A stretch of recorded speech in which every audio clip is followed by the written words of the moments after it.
Congress party మేనిఫెస్టోలో ఇచ్చిన ఒక్క హామీని నెరవేర్చలేదన్నారు భువనగిరి బీజేపీ అభ్యర్థి Boora Narsaiah Goud. BC sub plan ను చట్టబద్దం చేస్తామన్నారని, కానీ ఇప్పటివరకు చేయలేదని అన్నారు. హామీలను గాలికొదిలేసిన కాంగ్రెస్ పార్టీకి ఎన్నికల్లో బుద్ధి చెప్పాలన్నారు.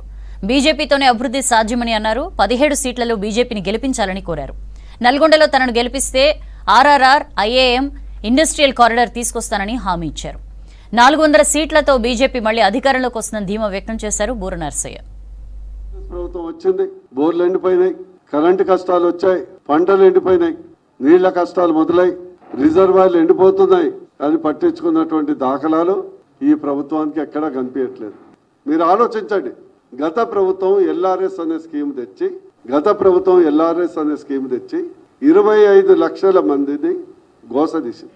వాళ్ళు ఆ ప్లాట్ అమ్ముకోలేరు, ఏమి చేయలేరు. కేసీఆర్ గారు అన్యాయం చేశాడు.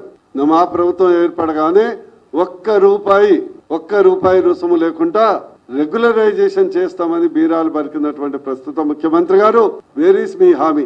ఈ ఎన్నికల్లో కాంగ్రెస్ ప్రభుత్వానికి గుణపాఠం చెప్పండి. ఈ యొక్క ఎన్నికలు గల్లీ ఎన్నికలు కాదు, ఢిల్లీ ఎన్నికలు. ఇప్పటికే భారతదేశ ప్రజలు 140 కోట్ల మంది ప్రజలు అబ్కీ బార్ 400 పార్. ఈసారి మోడీ గారు 400 సీట్లతో మూడోసారి ప్రధానమంత్రి కాబోతున్నారు.